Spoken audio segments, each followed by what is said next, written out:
अरे भाई भाई भाई, किस्मत देखो मेरी। मतलब भगवान जब किस्मत लिख रहा था तो शायद वो भी गांजा मार के बैठा था। मेरे पास वो अल्टीमेट टैलेंट था कि मैं सिर्फ आसपास की यानी राक्षसी ऊर्जा को सोख कर सीधे ग्रेट एम्परर बन सकता था। लेकिन विडंबना देखो, मेरा जन्म कहां हुआ? शूशान ताओवादी संप्रदाय में, एक ऐसी जगह जहां कोई भी कौआ चिट्टा राक्षस फटकने की हिम्मत भी नहीं कर सकता। ऊपर से सोने पर सुहागा, नियम इतने कड़क कि बिना संप्रदाय प्रमुख के आर्डर के कोई चेला पहाड़ से नीचे पैर तक नहीं रख सकता था। मैं तो रोज अपनी किस्मत को रोता था कि भाई इस जन्म में तो अपना एम्परर बनने का सपना तेल लेने गया। लेकिन भाई तभी मेरी बोरिंग जिंदगी में एक जबरदस्त ट्विस्ट आया। जिन हरामखोर भाई बहनों के साथ मैं रोज बैठ के समोसे तोड़ता था, जिन्हें मैं अपना जिगरी यार समझता था, सालों ने पीठ में ऐसा छुरा घोंपा कि मजा ही आ गया। उन्होंने मुझ पर गद्दारी का झूठा आरोप लगा दिया। उस दिन शूशान के मेन हॉल का नजारा देखने लायक था। मैं घुटनों के बल बैठा था और वो सब भेड़ियों की तरह चिल्ला रहे थे, इस गद्दार को सजा दो, इसे लॉक शिनमो टावर में डालो। मेरे संप्रदाय प्रमुख, जो रिश्ते में मेरे पिता भी थे, बेचारे खड़े नियमों के आगे मजबूर थे। उनकी आंखों में लाचारी थी, लेकिन वो कुछ कर नहीं पाए। मुझे घसीटते हुए एक सुनसान बंजर इलाके में ले जाया गया। सामने वो विशाल डरावनी कांसे की मीनार खड़ी थी। जैसे ही उसका भारी झंग लगा, लोहा कड़कड़ाते हुए खुला। भाई साहब, सामने से जो याओकी का थप्पड़ मेरे मुंह पर पड़ा ना, कसम से कलेजा गार्डन गार्डन हो गया। सदियों पहले इस टावर में दुनिया के सबसे खूंखार राक्षसों को बंद किया गया था। अब भले ही वो मरखप गए हों, लेकिन उनकी छोड़ी हुई भयानक राक्षसी ऊर्जा वहां ठसाठस भरी थी। शूशान के लोग इस जगह को अपने अपराधियों के लिए नरक मानते थे, क्योंकि यहां आते ही किसी भी इंसान का अमृता का रास्ता हमेशा के लिए बंद हो जाता था। मुझे वहां छोड़ने आए चेले आपस में कानाफूसी कर रहे थे। बेचारा, अब तो इसकी कल्टीवेशन ऊर्जा भी छीन ली गई है। ये तो अपाहिज हो चुका है। इस भयानक जहरीली हवा में ये 3 दिन भी जिंदा नहीं बचेगा। कितनी दर्दनाक मौत मरेगा। उनके चेहरों पर वो नकली सहानुभूति और अंदर ही अंदर कमीनी खुशी साफ दिख रही थी। वो सोच रहे थे कि मैं रोऊंगा, भीख मांगूंगा। लेकिन तभी मैंने अपनी रीढ़ की हड्डी सीधी की और सीना तान कर खड़ा हो गया। जो शरीर कल्टीवेशन छिनने की वजह से अभी मरा जा रहा था, अचानक उसमें से एक ऐसी भयानक और अदम्य ताकत फूट पड़ी कि धरती हिल गई। उन सब हरामखोरों के चेहरे का रंग उड़ गया। आंखें फटी की फटी रह गईं, मानो उन्होंने कोई भूत देख लिया हो। इससे पहले कि उनके भेजे में कुछ घुसता कि ये चमत्कार हुआ कैसे, मैंने पीछे मुड़कर देखना भी जरूरी नहीं समझा और सीधे उस टावर के अंधेरे की तरफ कदम बढ़ा दिए। अरे मूर्खों, दुनिया के लिए जो मौत का कुआं था, वो मेरे लिए कुबेर का खजाना था। मेरे लिए वो नर्क नहीं, जन्नत का दरवाजा था। बाहर वो लोग क्या बकवास कर रहे थे, क्या शौक मना रहे थे, मुझे रत्ती भर फर्क नहीं पड़ रहा था। मैं तो टावर के अंदर जाते ही गहरी सांसें लेने लगा, जैसे कोई बरसों का भूखा 56 भोग देखकर टूट पड़ता है। अंदर का माहौल सच में जानलेवा था। चारों तरफ बिखरी याओ की इतनी तेज और नुकीली थी, जैसे हवा में हजारों तलवारें तैर रही हों। कोई भी आम कल्टीवेटर अगर इसे गलती से भी सांस के जरिए अंदर ले लेता तो या तो वो पागल हो जाता या वहीं तड़प तड़प कर दम तोड़ देता। लेकिन मेरे लिए तो ये वो टॉनिक था जिसके बिना मैं बरसों से तड़प रहा था। आखिरकार मैं अपनी सही जगह पर पहुंच ही गया था। इस टावर की औकात देखो। यहाँ की राक्षसी ऊर्जा इतनी जहरीली थी कि अगर युआनिंग/नसेंट सोल लेवल का कोई बड़ा सूरमा भी यहां आ जाता तो ज्यादा से ज्यादा साल 6 महीने में तड़प तड़प कर उसका राम नाम सत्य हो जाता। लेकिन मेरे लिए तो यह अमूल्य खजाना थी, जैसे किसी प्यासे को बिस्लेरी का झरना मिल गया हो। अभी मुझे अंदर गए सिर्फ 1 घंटा ही हुआ था कि मेरे डैनेटियन में ठप पड़ी स्पिरिचुअल पावर फिर से उबलने लगी। मेरी छीनी हुई कल्टीवेशन इतनी तेजी से वापस आ रही थी कि मुझे खुद पर यकीन नहीं हो रहा था। जब मुझे कामयाबी का चस्का लगा तो मैंने बिना टाइम वेस्ट किए वहीं पलथी मारी और आंखें बंद करके तपस्या में लीन हो गया। इसके बाद के आधा महीना मैंने दिन रात सिर्फ एक ही काम किया, सांस खींच खींच कर यौकी डकारना।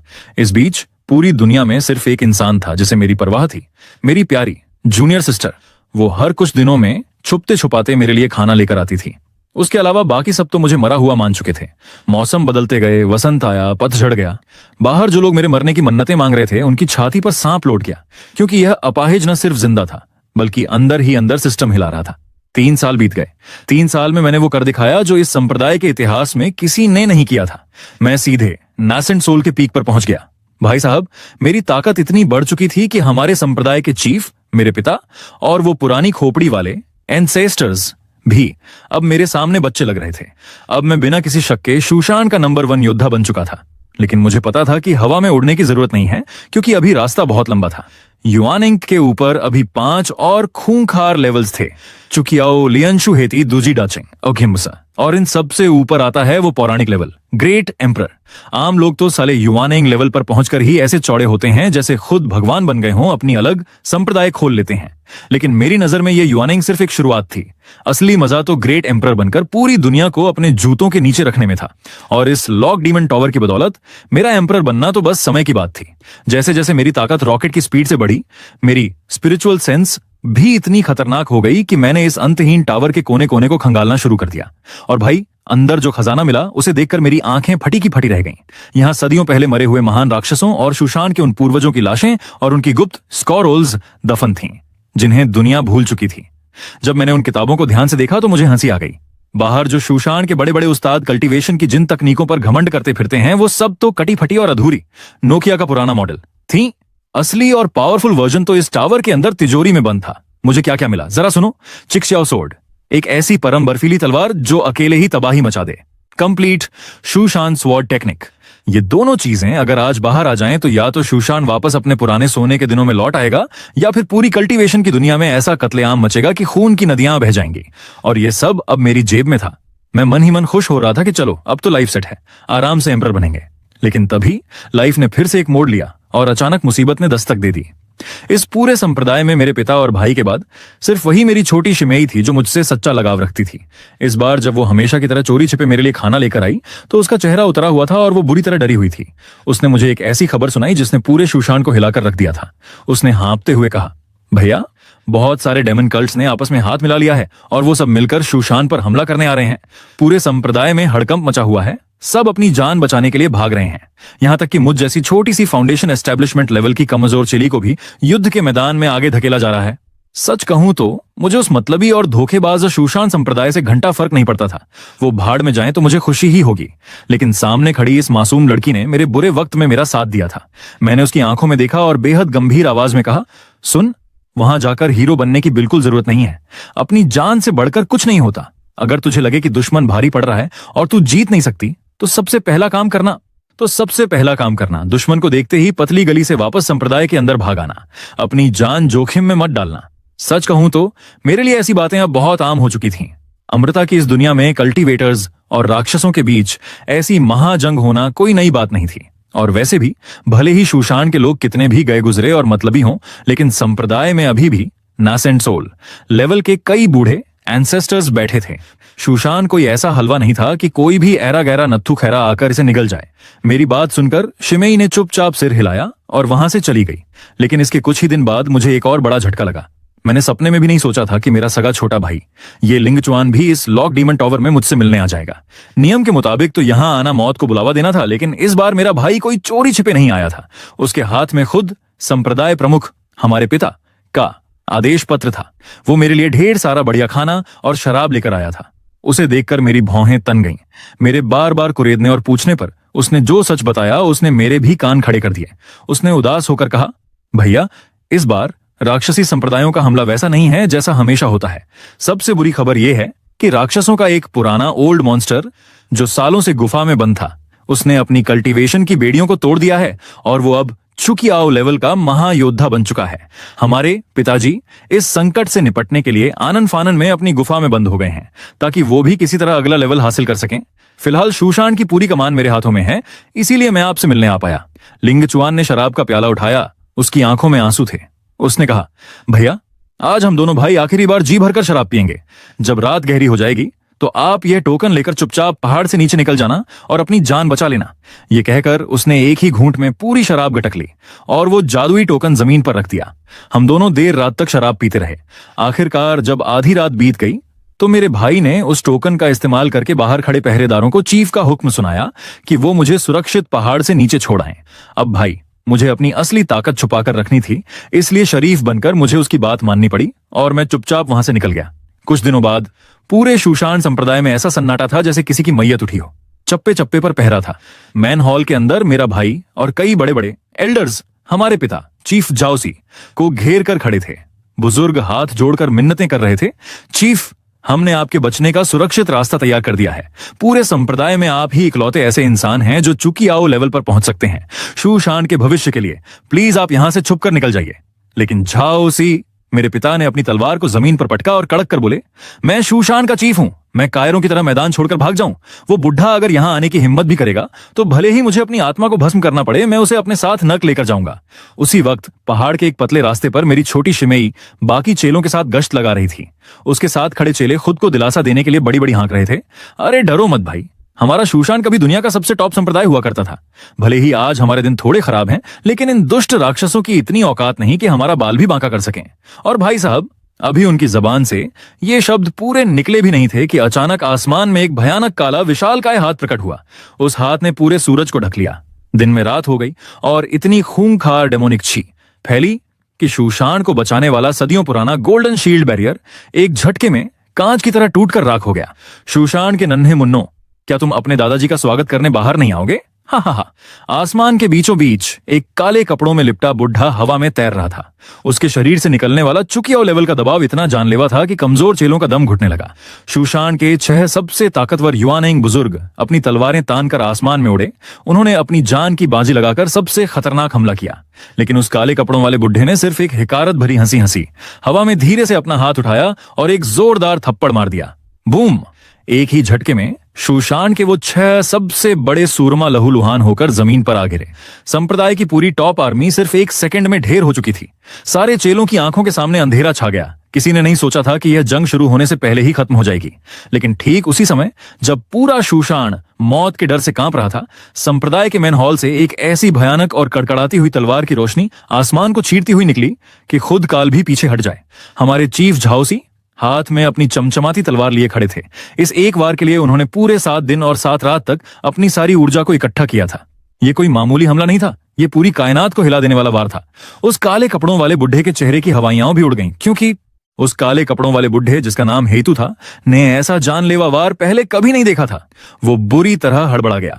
उसने फुर्ती से खुद को बचाने की कोशिश तो की, लेकिन चीफ के 7 दिन और 7 रात के गुस्से से भरी वो तलवार उसके बाएं कंधे को चीरती हुई निकल गई। घायल होते ही हेतु गुस्से से पागल हो गया। उसने चिल्लाकर हवा में एक जोरदार थप्पड़ मारा और शूशान की आखिरी उम्मीद, हमारे चीफ भी खून की उल्टियां करते हुए जमीन पर आ गिरे। लेकिन वो राक्षस इतने पर भी नहीं रुका। वो चीफ की जान लेने के लिए आगे बढ़ा। ठीक उसी नाजुक मोड़ पर मेरी वो छोटी शिमेई अपनी जान की परवाह किए बिना दौड़कर चीफ के आगे ढाल बनकर खड़ी हो गई। ए छोटी बच्ची, रास्ते से हट जा वरना कुचल दी जाएगी। हेतु अपनी भारी आवाज में गरजा और आगे बढ़ने लगा। फाउंडेशन एस्टेब्लिशमेंट लेवल की वो नन्ही सी शिमेई डर के मारे कांप रही थी, लेकिन फिर भी उसने अपनी कांपती हुई तलवार उस राक्षस की तरफ तान दी। आसमान से आ रहे उस विशाल काले हाथ को देखकर उसे समझ आ गया था कि आज उसकी मौत पक्की है। उसने डर से अपनी आंखें बंद कर लीं और तभी खेल पलट गया। अचानक आसमान से बिजली की रफ्तार जैसी एक कड़कड़ाती हुई तलवार की धार चमकी, जिसने हेतु के उस घमंडी काले हाथ को पलक झपकते ही गाजर मूली की तरह काटकर 4 टुकड़ों में बिखेर दिया। पूरी दुनिया थम गई। सबकी आंखें फटी की फटी रह गईं। दूर आसमान से हवा को चीरता हुआ एक साया अपनी तलवार पर सवार होकर तलवार की सवारी करते हुए शान से नीचे आ रहा था, मानो साक्षात कोई परम पूज्य सोर्ड इमॉर्टल धरती पर उतर आया हो। कौन है तू? हेतु की सिट्टी पिट्टी गुम हो गई, क्योंकि उसे महसूस हो गया था कि इस नए बंदे की ताकत उसके खपंचा छुआ के आओ लेवल से रत्ती भर भी कम नहीं है। उसे लगा शूशान का कोई पुराना मरा हुआ पूर्वज कफन फाड़ कर बाहर आ गया है। अब सुनो असली ट्विस्ट। वो चमकीला साया और कोई नहीं, मैं ही था। मैंने चेहरे पर कपड़ा बांध रखा था ताकि ये लोग मुझे पहचान न लें, और मुझे अंदर की बात पता थी कि भाई, मुझे यह लड़ाई तुरंत खत्म करनी होगी, क्योंकि यह मेरी खुद की परवाह की हुई असली ताकत नहीं थी, बल्कि मैंने लॉक डीमन टॉवर से चुराए हुए एक प्राचीन जादुई तावीज की ताकत का इस्तेमाल किया था, जिसने मुझे कुछ देर के लिए चुकियाओ लेवल का बाहुबली बना दिया था। मैं बिना एक शब्द बोले सीधे हेतु पर टूट पड़ा और अपनी तलवार हवा में लहरा दी। मेरी तलवार का खूंखार दबाव देखकर हेतु के पसीने छूट गए। उसने घबराहट में अपनी सबसे बड़ी जादुई तकनीक द ग्रेट ब्लैक हैंड दोबारा चलाई, लेकिन मेरी तलवार की धार के आगे उसकी वो काली तकनीक ऐसे कटी जैसे गरम चाकू से मक्खन कटता है। हेतु को मजबूरन 4 कदम पीछे हटना पड़ा। वहीं दूसरी तरफ मेरे शरीर से निकलने वाली दिव्य रोशनी और खतरनाक तलवार की गूंज से पूरा शूशान पहाड़ थरथर कांपने लगा। सिर्फ एक वार में उस खूंखार राक्षस को पीछे धकेलते देख शूशान के चेलों के हलक में अटकी जान वापस आ गई। वो खुशी से चिल्लाने लगे, अरे भाई देखो, ये तो हमारे संप्रदाय के कोई महान पूर्वज हैं जो हमें बचाने आए हैं। भगवान का शुक्र है, हम सब बच गए। जो लोग अभी मरने की भीख मांग रहे थे वो अब पागलों की तरह नाचने लगे। यहां तक कि खुद हेतु को भी अब यकीन होने लगा था, ये कैसे हो सकता है? क्या शूशान में वाकई कोई ऐसा बूढ़ा भेड़िया छुपा बैठा था जिसके बारे में हमें पता ही नहीं चला? हेतु इस राक्षसी सेना का सबसे बड़ा डॉन था, लेकिन मेरी एंट्री ने बाकी के छोटे मोटे राक्षसों की पैंट गीली कर दी।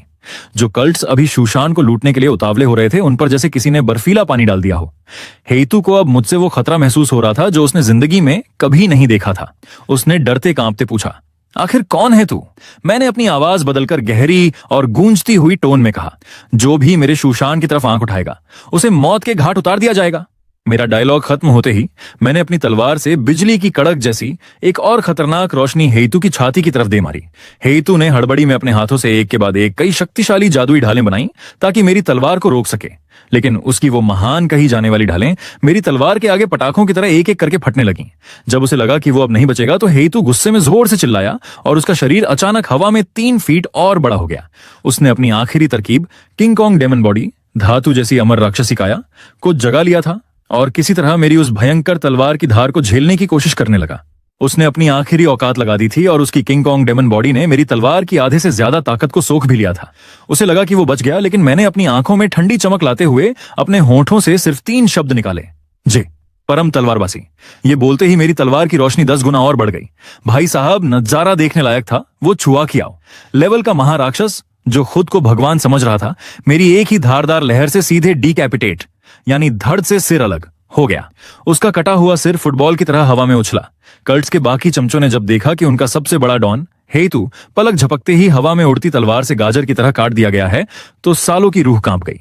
वो सब अपनी अपनी चप्पलें हाथ में उठाकर दुम दबाकर ऐसे भागे जैसे पीछे यमराज पड़ गया हो। पूरे शूशान के चेलों में खुशी की लहर दौड़ गई।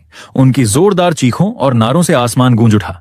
हेतु का काम तमाम करने के बाद मैं उड़ता हुआ नीचे आया, अपनी उस छोटी शिमेई के सामने रुका और चेहरे पर कपड़ा बंधे होने के बावजूद अपनी आंखों से एक हल्की सी मुस्कान थी। इसके तुरंत बाद मैं अपनी तलवार पर सवार हुआ और बादलों को चीरता हुआ अनंत आसमान में गायब हो गया। शिमेई अपनी बड़ी बड़ी खूबसूरत आंखों से मुझे जाते हुए देखती रही। उसे मेरे जाने के बाद एक अजीब सा अपनापन महसूस हुआ।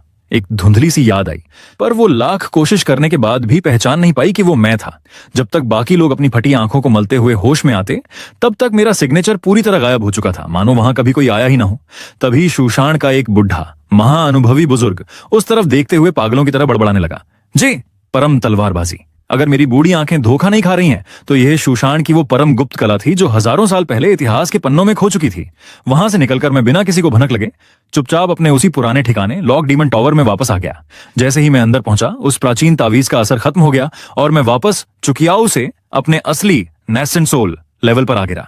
सोचो भाई, एक चुकियाओ लेवल के महायोद्धा को धूल चटाने के बाद भी मेरे अंदर रत्ती भर का घमंड नहीं आया, बल्कि इस लड़ाई ने मुझे मेरी औकात याद दिला दी कि उधार की ताकत से कब तक चलेगा।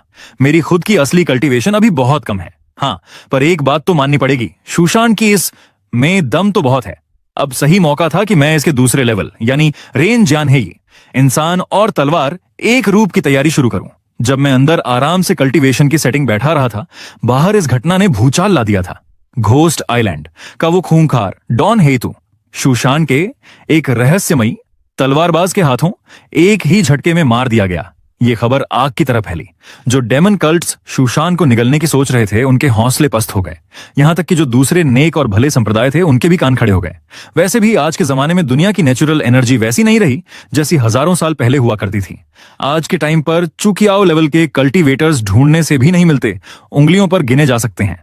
ऊपर से शूशान जैसी टूटी फूटी गुजरे जमाने की जमीन से ऐसा सूरमा निकल आएगा, ये सोचकर ही पूरी कल्टीवेशन इंडस्ट्री सदमे में थी। 3 दिन और बीत गए। 3 दिनों की कड़ी मेहनत के बाद आखिरकार मैंने जी के दूसरे लेवल यानी इंसान और तलवार एक रूप की कला पर थोड़ी बहुत पकड़ बना ली थी। मैं आगे की प्रैक्टिस शुरू करने ही वाला था कि तभी टावर के बाहर से मुझे किसी के हल्के और जाने पहचाने कदमों की आहट सुनाई दी। भैया, मैं आपके लिए खाना लाई हूं। इस बार मेरी छोटी शिमेई की आवाज में एक अलग ही लेवल की खुशी और खनक थी। वो चहकती हुई अंदर आई और बोली, भैया, आज मैंने आपके लिए बहुत स्पेशल मेनू तैयार किया है। देखो, आपके लिए मसालेदार फिश और सॉसी मटन चाप लेकर आई हूं। मैंने उसकी तरफ देखा और मुस्कुराते हुए मजे लिए। अरे वाह शिमेई, आज तो बड़े ठाठ हैं। तुम्हारी आंखों की चमक बता रही है कि बाहर कुछ बड़ा पटाखा फूटा है। इतनी खुश क्यों हो? वो उछलते हुए बोली। अरे भैया, आपको क्या बताऊं, 2-3 दिन पहले वो भूतिया टापू का राक्षस हेतु हमारे संप्रदाय में घुस आया था। वो तो हमारे चीफ को मारने ही वाला था कि तभी हमारे शूशान के एक महान रहस्यमयी सोड इमॉर्टल हवा को चीरते हुए आ गए। उन्होंने उस राक्षस को वहीं ढेर कर दिया। भैया, अब तो उन दुष्ट कल्ट्स के चेलों की ऐसी फटी है कि वो हमारे शूशान के इलाके से दुम दबाकर भाग चुके हैं। अब किसी माई के लाल में हिम्मत नहीं है कि हमारी तरफ आंख उठाकर भी देख ले। वह बच्चों की तरह हाथ पैर हिलाकर हवा में पंच मारते हुए बोली, भैया मैं आपको क्या बताऊं, मैं खुद वहां मौजूद थी। मैंने अपनी इन 2 आंखों से उन पूर्वज का वो जलवा देखा है। सिर्फ एक कड़कड़ाती हुई तलवार और उस राक्षस का सिर धड़ से अलग। और सुनो, सबसे बड़ी बात, वो महान पूर्वज जब आसमान में वापस जा रहे थे तो उन्होंने खास तौर पर रुककर मेरी तरफ देखा और मुझे शाबाशी दी, मेरी तारीफ की। उस घटना को याद करके उसका खून अभी भी जोश मार रहा था और इधर मैं मन ही मन अपनी हंसी दबा रहा था। मुझे अच्छे से पता था कि यह पगली जिस महान पूर्वज के गुणगान गा रही है वो और कोई नहीं बल्कि उसके सामने बैठा उसका यह अपाहिज भाई ही है। मैंने जानबूझकर मजे लेते हुए पूछा, अच्छा वो शूशान के पूर्वज सच में इतने खतरनाक थे क्या? कहीं तुम बढ़ा चढ़ाकर तो नहीं बोल रही? अरे भैया, वो खतरनाक नहीं, महा खतरनाक थे। वो तुनक कर बोली, काश मेरे पास उन पूर्वज की आधी ताकत भी होती तो मैं भी हाथ में तलवार लेकर पूरी दुनिया की सैर पर निकल जाती और दुष्टों का संहार करती। उसकी ये मासूमियत और हवा में छोटे छोटे घूंसे भांजने का स्टाइल देखकर मेरी हंसी छूट गई। लेकिन भाई, हंसी के पीछे एक कड़वा सच भी था।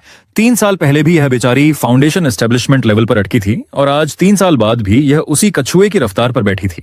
इस कल्ट की दुनिया में जहां लोग रॉकेट की स्पीड से आगे बढ़ रहे थे, इसका यह लेवल तो ऐसा था कि कोई भी राह चलता इसे कूट के चला जाए।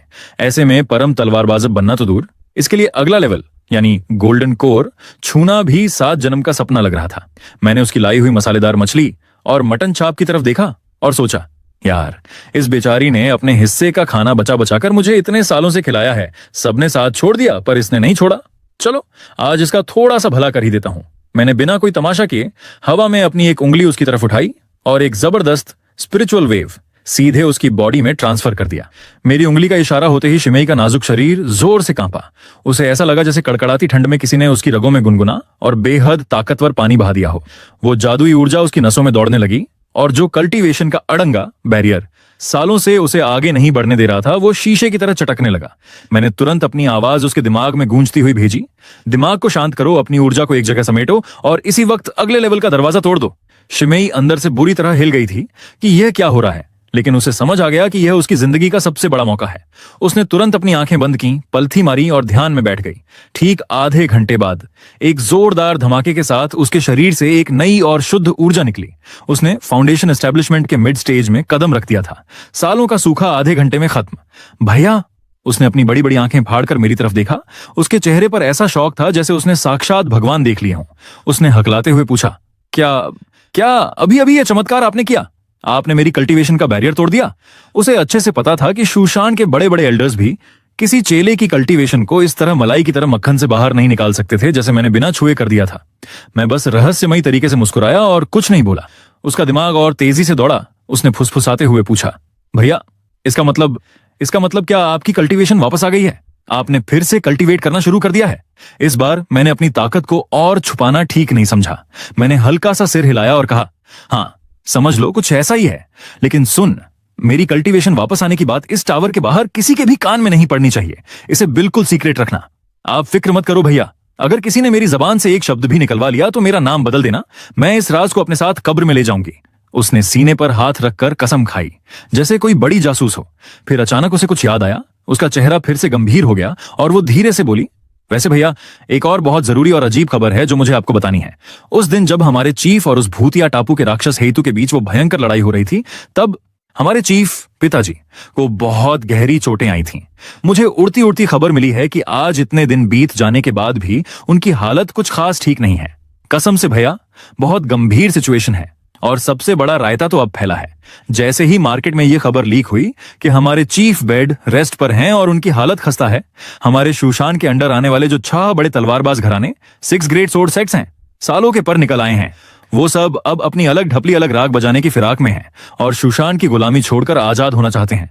इस बगावत की वजह से हमारे छोटे भाई यंग चीफ का दिमाग फट रहा है। वो अकेले सब संभालने में पागल हो चुका है।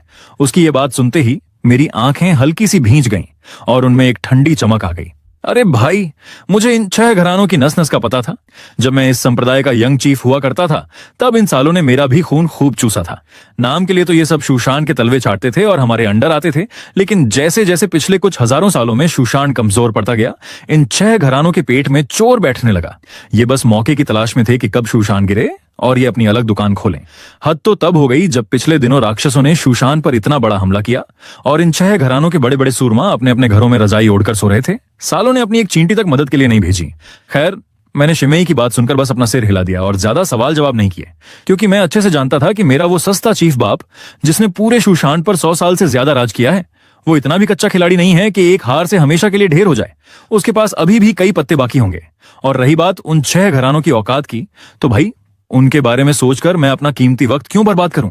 वो मेरे सिरदर्द का हिस्सा नहीं थे। मेरे लिए सबसे बढ़िया काम यही था कि मैं इस लॉक डीमन टॉवर के एकांत में दुबका रहूं, दबाकर कल्टीवेशन करूं और अपनी ताकत को उस लेवल पर ले जाऊं जहां पूरी दुनिया मेरे सामने घुटने टेक दे। उस ऐतिहासिक जंग के बाद पूरे संप्रदाय को हाई अलर्ट पर डाल दिया गया था और शूशान का श्वानशाओ सोर्ड फॉर्मेशन पूरी ताकत से एक्टिव कर दिया गया था। अब बाहर की दुनिया का हाल सुनो। पूरी कल्टीवेशन इंडस्ट्री में सिर्फ एक ही चर्चा थी। हर छोटा बड़ा संप्रदाय, हर राजा महाराजा सिर्फ एक ही सस्पेंस में मरा जा रहा था कि आखिर वो मिस्टीरियस सोर्ड्समैन कौन था, जिसने अपनी एक ही कड़कड़ाती हुई तलवार की धार से ब्लड स्लॉटर एंसेस्टर, यानी वही भूतिया टापू का खूंखार बुढ़ा हेतु का सिर धड़ से अलग कर दिया। उसका असली वजूद क्या है और वो शूशान के किस कोने में छुपा बैठा है? पूरी दुनिया इस राज को सुलझाने के लिए पागल हो रही थी और इधर मैं टावर के अंधेरे में बैठकर आराम से अपनी अगली चाल की तैयारी कर रहा था। मार्केट में अफवाहों का बाजार तो ऐसा गर्म था जैसे तपती दोपहरी में लोहे का तवा। बाहर लोग कयास लगाने में अपनी चप्पलें घिस रहे थे। कोई कह रहा था कि यह शुआनशाओ सोर्ड सेक्ट के वो बूढ़े पूर्वज हैं जो सैकड़ों सालों से ऐसी गुफा में बंद थे जहां मौत भी जाने से डरती है, और वो अब बाहर आ गए हैं। तो कोई ज्ञान फैल रहा था कि सालों पहले गायब हुआ कोई लेजेंडरी सोर्ड इमॉर्टल वापस लौट आया है। कुछ लोग तो यहां तक अफवाह उड़ा रहे थे कि शूशान ने इस लॉक डीमन टॉवर की गहराइयों में अपनी कोई ऐसी खूंखार गुप्त ताकत छुपा रखी है जो पूरी दुनिया को तबाह कर सकती है। लेकिन बाहर दुनिया में चाहे जितनी भी बकवास चल रही हो, मुझे रत्ती भर फर्क नहीं पड़ रहा था। मैं तो आराम से इस खूंखार वैली के सबसे गहरे, अंधेरे और निचले हिस्से में पलथी मारकर बैठ गया था। यहाँ का माहौल ऐसा था कि साला डेमोनिक ची खौफनाक तरीके से उबल रही थी और ऐसी बर्फीली जहरीली हवाएं चल रही थीं कि हमारे संप्रदाय के नासेंट सोल लेवल के बड़े बड़े सुरमा भी यहां आने का नाम सुनकर पैंट गीली कर लें। लेकिन मेरे लिए तो यह जगह किसी मखमली गद्दे और 5 स्टार होटल से भी बढ़कर थी। जब से मुझे इस टावर के अंदर ताइशु मिशी the ultimate void destroyer sword scripture का असली और पूरा वर्जन मिला, तब से मेरी आंखें खुल गईं। मुझे समझ आया कि पहले मैं तलवारबाजी के नाम पर जो सीख रहा था वो तो सिर्फ बच्चों का खिलौना था, बस ऊपरी दिखावा था। असली तलवारबाज बनने के लिए सिर्फ तलवार की कलाबाजी नहीं दिखाई जाती, बल्कि अपनी तलवार की इच्छा, सोड हार्ट और खुद के शरीर को इस पूरी कायनात के साथ एक सुर में मिलाना पड़ता है। मैं इस खूंखार घाटी में बैठकर जो जहरीली ऊर्जा सोख रहा था, उससे न सिर्फ मेरी कल्टीवेशन रॉकेट की स्पीड से बढ़ रही थी, बल्कि उस भयानक दबाव से मेरा इरादा और मेरी आत्मा भी लोहे की तरह मजबूत हो रही थी। देखते ही देखते 6 महीने और बीत गए। अब मेरे शरीर से निकलने वाली ऊर्जा इतनी भारी और गहरी हो चुकी थी कि मेरे डैंटियन के अंदर का नासेंट सोल अपनी आखिरी लिमिट तक ठोस हो चुका था, मानो वो अब फटने को तैयार हो। मैं जब अपनी उंगली भी हिलाता तो मेरी स्पिरिचुअल पावर का समंदर उबलने लगता और तलवार की ऐसी धार निकलती जैसे आसमान में बाज उड़ रहा हो। लेकिन भाई, मेरे पास इतनी ताकत थी कि मैं एक झटके में अगला लेवल सोल फॉर्मेशन तोड़ सकता था, पर मैंने खुद को रोक कर रखा। क्यों? क्योंकि मैं कोई ऐरा गैरा कल्टीवेटर नहीं बनना चाहता था। युआनिंग से हुआशेन जाना कोई मामूली बात नहीं है, ये इंसान से भगवान बनने जैसा बदलाव है। अगर मैं सिर्फ ऊर्जा का ढेर लगाकर जबरदस्ती अगला लेवल पा भी लेता तो मैं दुनिया का सबसे कमजोर और फुस्स हुआशेन कल्टीवेटर बनता। और अपना स्टाइल तो शुरू से क्लियर है, अपूर्ण को कल्टीवेशन की गली का मामूली गुंडा नहीं, बल्कि पूरे ब्रह्मांड का किंग बनना था। मुझे ऐसा बनना था कि अपने लेवल पर तो क्या, अपने से ऊंचे लेवल वाले को भी पटक पटक के धो सकूं। इसलिए मैंने अपनी ताकत को दबाना शुरू किया। मैं अपनी बॉडी, अपने दिमाग, अपनी मानसिक शक्ति और अपनी तलवार की धार को रोज पत्थर पर रगड़ रगड़ कर चमकाने लगा। मेरा डेली रूटीन सेट था, दिन में भयानक जहरीली ऊर्जा को डकारना और रात में अंधेरे में बैठकर तलवार के गुप्त रहस्यों को डिकोड करना। इस बीच मेरी प्यारी छोटी शिमेई शैन तिंगलान हमेशा की तरह चुपके चुपके मेरे लिए टिफिन लेकर आती रही। अब जब भी वो मुझे देखती, उसकी आंखों में वो खुशी और गर्व साफ झलकता जिसे वो छुपा नहीं पाती थी, क्योंकि अब उसे अच्छे से पता चल चुका था कि उसका यह भाई कोई अपाहिज या लूजर नहीं है, बल्कि वो तो एक ऐसा छुपा रुस्तम है जो पूरी दुनिया के कल्टीवेटर्स को एक हाथ से बजा सकता है। लेकिन वो लड़की निकली बहुत समझदार और सयानी। उसने मुझसे कभी कोई फालतू सवाल नहीं पूछा। मैं जितना बताता वो उतना ही सुनती, कभी अपनी तरफ से पंचायती नहीं करती थी। वो बस चुपचाप खाना लगाती और मुझे बाहर की दुनिया की गॉसिप सुनाती, जैसे कि कौन से बड़े बुजुर्ग का घाव अब ठीक हो गया है, किस पड़ोसी शहर में कौन से नए गुंडों ने बवाल काटा है, या फिर हमारे चीफ ये त्यान्युआन के गुफा में बंद होने के बाद मेरा छोटा भाई ये लिंगचुआन कैसे पूरे संप्रदाय की पंचायत संभालने में अपनी जान खपा रहा है। भाई की बातें सुनकर मेरा चेहरा बिल्कुल सपाट रहता, मेरे दिल में कोई हलचल नहीं होती थी। सोचो, एक वक्त था जब मुझसे मेरी यंग चीफ की गद्दी छीन ली गई थी और मुझे इस नरक में फेंक दिया गया था। अगर मेरी जगह कोई और आम लड़का होता तो ताकत वापस मिलते ही सबसे पहले बाहर भागता, अपनी गद्दी वापस छीनता और उन हरामखोरों की लाइन लगाकर कुटाई करता जिन्होंने पीठ में छुरा घोंपा था। लेकिन अपुन का लेवल बहुत ऊपर उठ चुका था। मेरी नजर में वो संप्रदाय के चीफ की कुर्सी किसी कचरे के डिब्बे जैसी थी, उसकी कोई औकात नहीं थी।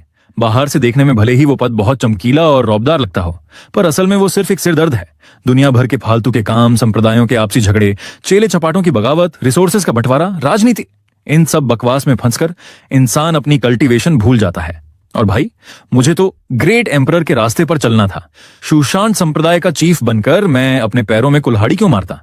सच कहूं तो अगर मेरे उस बूढ़े बाप, छोटे भाई और इस मासूम शिमेई का मोह मेरे दिल में ना होता, तो उस दिन जब वो ब्लड स्लॉटर एंसेस्टर हमला करने आया था, मैं अपनी उंगली तक नहीं हिलाता। वो सब भाड़ में जाते, मुझे क्या। तभी एक दिन शेन तिंगलान ने दबे पांव मुझसे हिचकिचाते हुए पूछा, भैया, अगर मान लो किसी दिन हमारे संप्रदाय को आपकी असली ताकत का पता चल गया और वो सब आपके पैरों में गिरकर आपसे भीख मांगने लगे कि प्लीज वापस आकर हमारे यंग चीफ बन जाओ, तब आप क्या करोगे? मैंने उसकी बात सुनी, जोर से ठहाका लगाया और बेहद लापरवाही से कहा, तो वो कुर्सी उठाकर किसी और को दे देना। मुझे उस फालतू के खिलौने में कभी कोई इंटरेस्ट नहीं था और न कभी होगा। मेरी बात सुनकर शेन तिंगलान एकदम हक्की बक्की रह गई, मानो उसे 440 वोल्ट का झटका लगा हो।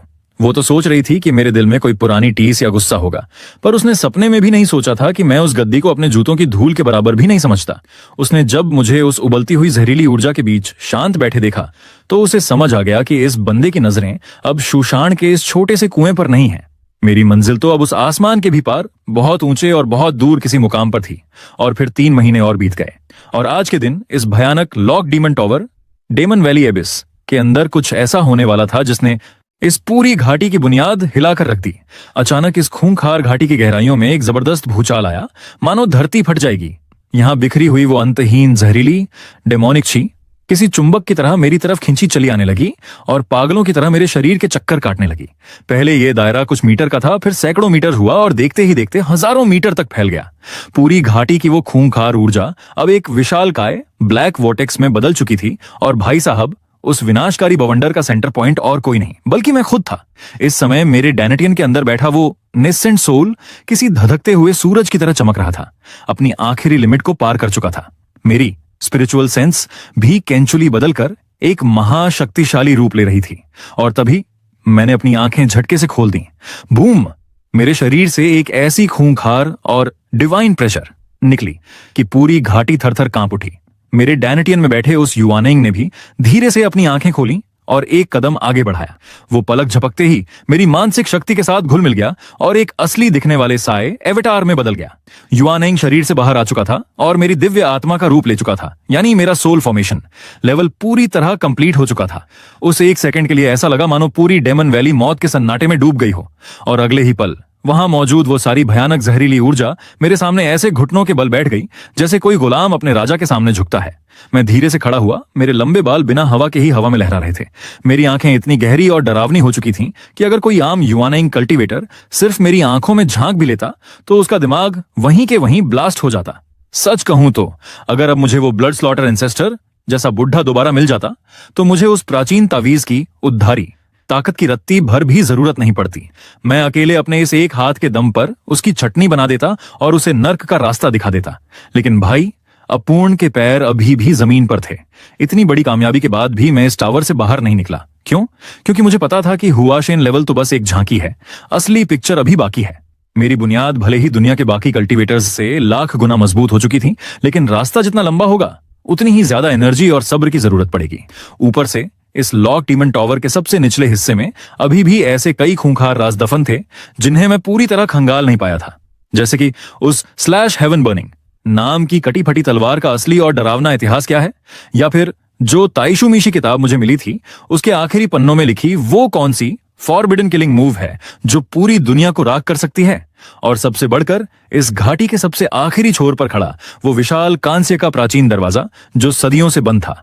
मेरी छठी इंद्री चिल्ला चिल्लाकर कह रही थी कि उस बंद दरवाजे के पीछे कोई ऐसा महा खजाना या महा अवसर छुपा है जो मुझे सीधे एम्परर की गद्दी पर बैठा सकता है। पर जहां एक तरफ मैं अंदर अपनी कल्टीवेशन की सेटिंग सुधारने में बिजी था, वहीं दूसरी तरफ बाहर शूशान संप्रदाय में राजनीति का एक नया नाटक शुरू हो चुका था और बाजी फिर से पलटने वाली थी। जैसे ही मार्केट में यह खबर आई कि हमारे चीफ ये तियान्युआन की चोटें अब ठीक हो चुकी हैं और वो पूरी तरह रिकवर कर चुके हैं, संप्रदाय के गलियारों में दबी जबान से एक नई कानाफूसी शुरू हो गई। लोग आपस में खुसफुस करने लगे कि संप्रदाय को संभालने के लिए अब एक बार फिर से यंग चीफ की गद्दी को दोबारा भरा जाएगा। साले फिर से वही पंचायत शुरू करने वाले थे और उन्हें रत्ती भर भी अंदाजा नहीं था कि जिस गद्दी के लिए वो अंदर ही अंदर साजिशें रच रहे थे उसे मैं अपने जूतों की धूल भी नहीं समझता था, क्योंकि साले अब फिर से वही घिसी पिटी पंचायत शुरू करने वाले थे। सब जानते थे कि 3 साल पहले जिस मुझे गद्दारी के झूठे आरोप में फंसाकर कल्टीवेशन छीनकर इस नरक में फेंका गया था, वो सब एक सोची समझी साजिश थी। अब जब दूध का दूध और पानी का पानी हो चुका था और ऊपर से उस रहस्यमयी तलवारबाज जो कि खुद मैं ही था ने शूशान को मसीहा बनकर बचाया था, तो संप्रदाय के उन बूढ़े एल्डर्स के दिमाग के बंद ताले भी अब खुलने लगे थे। वो संप्रदाय के भविष्य को लेकर नए सिरे से सोचने पर मजबूर हो गए थे। मीटिंग्स का दौर शुरू हो गया था। कुछ बुजुर्ग वकालत कर रहे थे, अरे भाई उसके साथ नाइंसाफी हुई थी, उसका हक उसे वापस दो, उसे फिर से यंग चीफ बनाओ। तो कुछ चमचे अपनी रोटियां सेकते हुए कह रहे थे, नहीं नहीं, अब तो संप्रदाय का पूरा कामकाज छोटा भाई ये लिंग चुआन संभाल रहा है, तो उसी को परमानेंट राजा चीफ बना देना चाहिए। कुल मिलाकर संप्रदाय के ऊंचे पदों पर बैठे लोगों के बीच अंदर ही अंदर कुर्सी का ऐसा गेम चल रहा था कि पूछो मत। एक दिन संप्रदाय के मेन हॉल में इसी बात पर माथापच्ची हो रही थी। हमारे चीफ बाप ये तियान्युआन काफी देर तक चुपचाप सबकी बकवास सुनते रहे। जब सब भौंक भौंक कर थक गए तब उन्होंने अपनी भारी आवाज में सिर्फ एक लाइन बोली जिसने सबकी बोलती बंद कर दी। अब इस टॉपिक पर आगे कोई बहस नहीं होगी। सारे बुजुर्ग मुंह बाएं उनकी तरफ देखने लगे।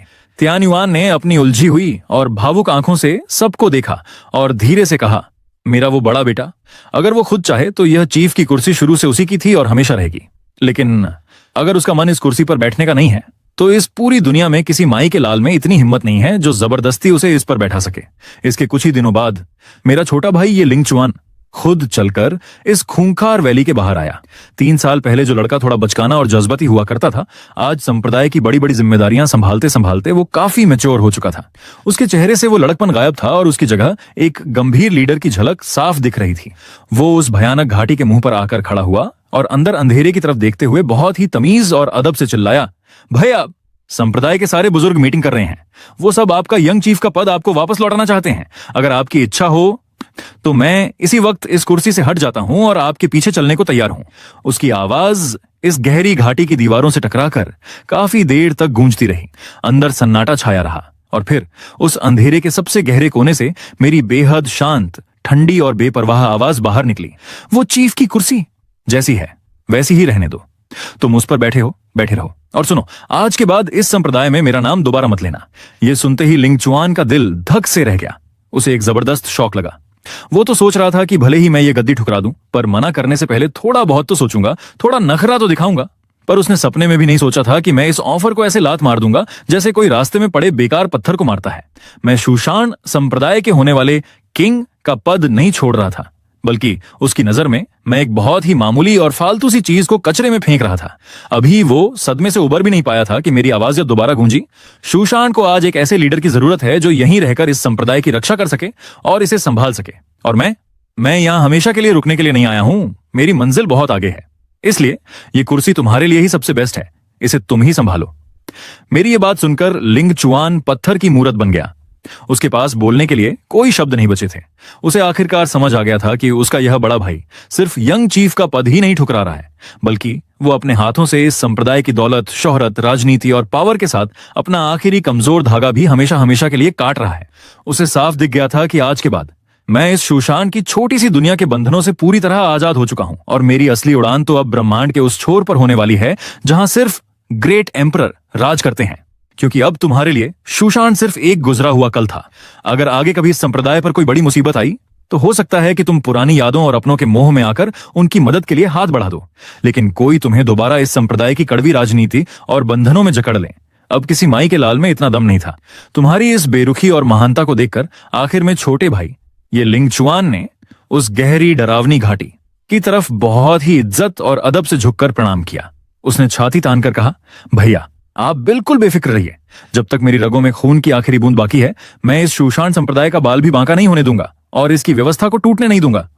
तुमने उसकी बात का कोई जवाब नहीं दिया, क्योंकि तुम्हारा ध्यान अब इन इंसानी पंचायतों से बहुत ऊपर उठ चुका था। तुमने दोबारा अपनी आंखें मूंद लीं और कल्टीवेशन में लीन हो गए। तुम्हारे चारों तरफ वो भयानक जहरीली ऊर्जा एक जादुई चक्र की तरह घूमने लगी और तुम्हारी दिव्य आत्मा तलवार की धार जैसी नुकीली और चमकदार हो गई। और ठीक उसी सेकंड इस खूंखार घाटी के सबसे निचले और अंधेरे छोर पर खड़ा वो रहस्यमयी ब्रॉन्ज एंशियंट डोर जो सदियों से बंद था, उसमें एक बेहद हल्की सी कड़कड़ाहट और थरथराहट हुई। ऐसा लगा मानो उस बंद दरवाजे के पीछे सोई हुई कोई सदियों पुरानी महाशक्तिशाली बला या कोई प्राचीन देवता अब धीरे धीरे अपनी आंखें खोल रहा हो। यह महसूस होते ही तुम्हारे होंठों पर एक कातिलाना और कमीनी मुस्कान आ गई। चलो भाई, आखिरकार अब लाइफ में थोड़ा असली मजा आने वाला है। जब से तुमने सोल फॉर्मेशन लेवल को तोड़ा था, तब से तुम्हारे और इस पूरी कायनात के बीच एक ऐसा जादुई कनेक्शन बैठ चुका था जिसे शब्दों में बयान करना मुश्किल था। वो घाटी की खूंखार और जहरीली ऊर्जा जो दूसरों को तड़पा तड़पा कर मार देती थी, अब तुम्हारे शरीर के पास आते ही एकदम पालतू बिल्ली की तरह सीधी हो जाती थी और शांत लहरों की तरह बहने लगती थी। इधर तुम्हारी उस परम गुप्त किताब ताइशु के दूसरे लेवल यानी इंसान और तलवार एक रूप की प्रैक्टिस भी अपने चरम पर पहुंच रही थी। लेकिन भाई, तुमने सपने में भी नहीं सोचा था कि तुम्हारी इस बदली हुई खूंखार ताकत को संप्रदाय का चीफ बाप या वो बड़ी बड़ी खोपड़ी वाले बुजुर्ग नहीं पहचान पाएंगे, बल्कि उसे सबसे पहले भांपेगी तुम्हारी वही भोली भाली छोटी शिमेई शेन तिंगलान। हमेशा की तरह वो आज भी अपने हाथों में बढ़िया गरम गरम खाना लेकर टिफिन दबाए घाटी की तरफ आ रही थी। लेकिन जैसे ही उसने घाटी के बाहरी गेट पर अपना पहला कदम रखा, अचानक हवा में तैरती एक अदृश्य खूंखार तलवार की इच्छा ने उसे ऐसा तगड़ा झटका मारा कि बेचारी को 2 कदम पीछे हटना पड़ा। उस अदृश्य तलवार की धार ने उसे कोई चोट तो नहीं पहुंचाई, लेकिन हवा में इतनी तीखी और नुकीली कड़वाहट थी कि उसका कलेजा कांप गया। वो घबराकर चारों तरफ देखते हुए अपने आप से बुदबुदाई, अरे यार, ये क्या बवाल है? पहले तो यहां ऐसा दम घोटने वाला और डरावना दबाव कभी महसूस नहीं हुआ। वहां खड़े पहरेदार चेले तो रोज के आदी थे। उन्होंने बस इतना कहकर बात टाल दी कि अरे छोटी सिस्टर, ये तो घाटी के अंदर होने वाली रोज की मामूली हलचल है, डरो मत। लेकिन शेन तिंगलान का दिमाग कोई बच्चों का नहीं था। उसे तुरंत वो ऐतिहासिक दिन याद आ गया जब वो खूंखार बुढ़ा ब्लड स्लॉटर एंसेस्टर शूशान को तबाह करने आया था और आसमान को चीरते हुए वो रहस्यमयी नकाबपोश तलवारबाज मसीहा बनकर उतरा था। उस दिन भी हवा में बिल्कुल ऐसी ही बर्फीली, शुद्ध और कातिलाना तलवार की गूंज थी, मानो पूरी दुनिया एक तरफ और उस बंदे की तलवार एक तरफ। ये सोचते ही शिमेई का दिल जोर से धड़का और उसकी रूह कांप गई। नहीं, ऐसा नहीं हो सकता। क्या सच में? वो घबराती हुई और तेज कदमों से घाटी के अंदर उस अंधेरे रास्ते पर चल पड़ी। सामने का नजारा देखकर उसकी आंखें फटी की फटी रह गईं। तुम वहां शान से पलथी मारकर बैठे थे और तुम्हारे चारों तरफ वो भयानक काली ऊर्जा एक बहुत बड़े बवंडर की तरह गोल गोल घूम रही थी। लेकिन भाई, असली जादू तो अब हुआ। जैसे ही वो शिमेई तुम्हारे 3 मीटर के दायरे के पास पहुंची, वो सारी खूंखार जहरीली ऊर्जा अचानक डर के मारे साइड हट गई, मानो किसी राजा के आने पर सिपाही रास्ता छोड़ देते हैं। उसे साफ दिख रहा था कि वो सारी विनाशकारी ताकत तुम्हारे सामने घुटने टेके बैठी है। ये देखकर शेन तिंगलान का दिल इतनी जोर से धड़कने लगा कि उसे लगा उसकी छाती फट जाएगी। उसे साफ दिख रहा था कि वो सारी विनाशकारी ताकत तुम्हारे सामने घुटने टेके बैठी है। यह देखकर शेन तिंगलान का दिल इतनी जोर से धड़कने लगा कि उसे लगा उसकी छाती फट जाएगी। उसकी धड़कनें बुलेट ट्रेन की स्पीड से भागने लगी थीं। उसने लड़खड़ाती आवाज में कहा, भैया। जैसे ही तुमने अपनी आंखें खोली, उस 1 सेकंड के लिए शिमेई की सांसें पूरी तरह अटक गईं।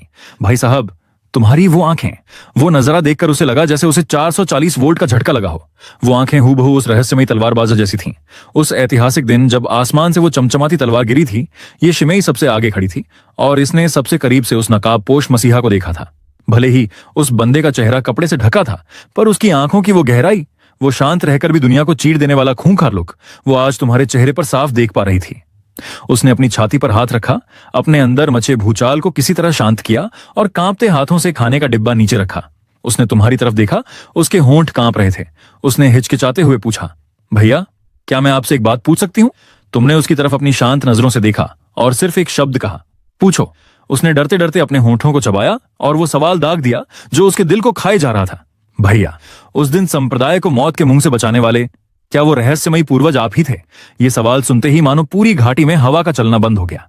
गहरा सन्नाटा छा गया। सिर्फ पीछे वो काली जहरीली ऊर्जा खौफनाक तरीके से उबल रही थी। तुमने तुरंत कोई जवाब नहीं दिया और इधर बेचारी शिमेई का दिल ऐसे ऊपर नीचे हो रहा था जैसे कोई रोलर कोस्टर राइड पर बैठा हो। कुछ पलों के भारी सन्नाटे के बाद तुमने बहुत ही बेपरवाह टोन में पूछा, तुम ऐसा क्यों पूछ रही हो? उसने अपनी आंखें ऊपर उठाई। उसकी खूबसूरत आंखें थोड़ी नम हो चुकी थीं। वो रोनी सूरत बनाकर बोली, क्योंकि वैसी खूंखार तलवार की धार मैंने पूरी दुनिया में सिर्फ आपके पास देखी है। और उस दिन जब आपने बिना छुए मेरी कल्टीवेशन का बैरियर तोड़ा था, तब जो जादुई स्पिरिचुअल पावर मेरे शरीर में घुसी थी, उसकी वाइब बिल्कुल वैसी ही थी जैसी उस दिन उस मसीहा की तलवार में थी। वह थोड़ा और रुआंसी होकर अपनी आवाज को बिल्कुल धीमा करते हुए बोली, और सबसे बड़ी बात, वो महान पूर्वज जब आसमान में गायब होने वाले थे, तब उन्होंने जिस तरह मुझे देखा था, वो देखने का अंदाज, वो अपनापन बिल्कुल आपकी तरह था भैया। अब उसकी इतनी गहरी जासूसी देखकर तुम भी थोड़ी देर के लिए शांत हो गए। सच कहूं तो तुमने कभी अपनी ताकत या अपनी वाइब्स को जानबूझकर बहुत ज्यादा छुपाने की नौटंकी नहीं की थी, पर तुमने सपने में भी नहीं सोचा था कि यह भोली भाली दिखने वाली लड़की तुम्हारी एक एक बारीक हरकत को अपने दिमाग में डाउनलोड करके बैठी है। कुछ देर शांत रहने के बाद तुमने एक गहरी सांस ली और हल्के से मुस्कुराते हुए कहा, हाँ, वो मैं ही था। तिंगलान, यहाँ लेखक ने गलती से क्विंगशु लिखा, पर हम कहानी के फ्लो में रहेंगे। कुछ बातें बस अपने तक ही रखी जाती हैं। जो देख लिया सो देख लिया। अब इसके बारे में किसी को कानो कान भनक नहीं होनी चाहिए, यहां तक कि हमारे चीफ बाप को भी नहीं। तुम्हारी बात सुनते ही उसने पागलों की तरह जोर जोर से अपना सिर हिलाया। भैया, आप फिक्र मत करो, मैं अपनी जबान पर ताला लगा लूंगी, किसी को नहीं बताऊंगी। लेकिन अचानक उसकी आंखों में एक अजीब सा कंफ्यूजन और उदासी आ गई। उसने हैरान होकर पूछा, भैया, अगर आप इतने बड़े महायोद्धा बन चुके हो तो आप इस नरक जैसी जेल से बाहर क्यों नहीं निकलते? आज हमारे संप्रदाय के वो बड़े बड़े बुजुर्ग अपने के पर खून के आंसू रो रहे हैं। उन्हें अपनी गलती का एहसास हो चुका है। अगर उन्हें पता चल गया कि आपके पास इतनी खूंखार कल्टीवेशन है, तो वो सब खुद ढोल नगाड़े लेकर यहाँ आएंगे और आपके पैरों में गिरकर आपसे भीख मांगेंगे कि प्लीज वापस आकर हमारे यंग चीफ बन जाओ। उसकी यह बात सुनकर तुम्हारे चेहरे पर एक हल्की और ठंडी हंसी आ गई। तुमने मजे लेते हुए पूछा, यंग चीफ क्यों? क्या वो कुर्सी वाकई इतनी कीमती है? तुम्हारी ये बात सुनकर वो एकदम सुन्न रह गई। उसकी छोटी सी दुनिया में शूशान का यंग चीफ बनना मतलब दुनिया की सबसे बड़ी कामयाबी थी, जिसके लिए लोग अपनी जान तक दे देते हैं। पर तुम्हारे मुंह से ये शब्द ऐसे निकल रहे थे मानो तुम संप्रदाय के सबसे बड़े पद की नहीं, बल्कि किसी सड़क पर पड़े खाली प्लास्टिक के डिब्बे की बात कर रहे हो।